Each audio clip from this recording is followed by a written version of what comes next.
আম, জাম, লিচু আর তরমুজের মেলা। গ্রীষ্মের দুপুরে চলে কড়া রোদের খেলা। বাইরে যতই থাকুক তপ্ত রোদের তাপ, মিষ্টি ফলের রসে কাটে মনের অনুতাপ। হ্যাঁ, আমি গ্রীষ্মকালের কথাই বলছি। গ্রীষ্মকাল আমার খুব পছন্দ। কেনই বা পছন্দ হবে না বলো? গ্রীষ্মকাল আমাদের মাঝে নিয়ে আসে এক অন্যরকম শান্তি।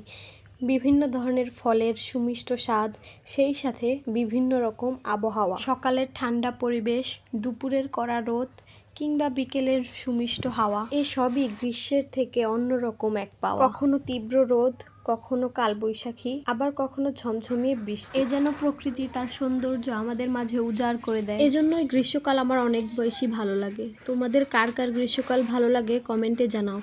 এই গরমের জন্য অনেকেই গ্রীষ্মকাল পছন্দ করে না, তবে গ্রীষ্মকাল আমার বেশ ভালো লাগে। আর এই সিজনে খুব ভালো সবজিও হয়ে থাকে, এজন্য আমার কাছে এই সিজনটাও খুব ভালো লাগে। প্রতি বছরই গাছ থেকে কাঁচা আম পেড়ে তা দিয়ে আচার বানানো হয়, আর এই আচার আমরা খিচুড়ি দিয়ে খেতে খুব বেশি পছন্দ করি। যেমন আজকেও গাছ থেকে কাঁচা আম পাড়া হলো, আর এগুলো দিয়ে এখন আচার বানানো হবে। এই আমগুলোর একটু একটু আইটো হয়ে গেছে, তো এটা দিয়ে আচার বানালে খুব সুন্দর হয় এবং খেতে অনেক মজার হয়ে থাকে। দুপুরের রোদে কাঁচা আমের ভর্তা কিংবা মাখা খেতে কিন্তু দারুণ লাগে। আমার আরও একটি প্রিয় ফল হচ্ছে লিচু, যা আমি এক বসায় প্রায় 50টারও বেশি খেতে পারবো। এটা আমার এত বেশি ভালো লাগে।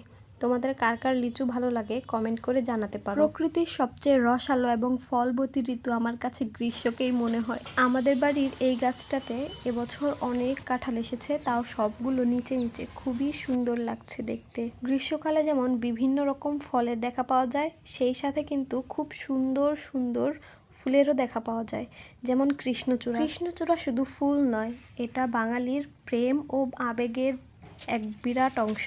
আমাদের এই শশা গাছটাতেও অনেকগুলো শশা হয়েছে, তো একটা প্রথমেই আজকে ছিঁড়ে নিলাম, দেখি এটা স্বাদ কেমন। দেখতে তো খুবই ভালো লাগছিল, তবে এটা এই গাছের প্রথম শশা ট্রাই করলাম, আর খেতে কিন্তু বেশ ভালো ছিল। এটা দেখতে পাচ্ছ আমাদের মালবেরি গাছ। গাছটা ফল ধরা সহ একটা ছোট্ট দেখে মালবেরি গাছ কিনেছিলাম, আবার খেয়েও ফেলেছি। এবার গাছটা কিন্তু বেশ বড় হয়েছে, আর এই গাছটাতে অনেকগুলো পেয়ারা হয়েছে। এর আগে কিন্তু আমি একসাথে এই গাছে এতগুলো পেয়ারা হতে দেখিনি। যাক, আজকের ভিডিওটা এই পর্যন্তই। কে কোথা থেকে দেখছো কমেন্টে বলে দিও।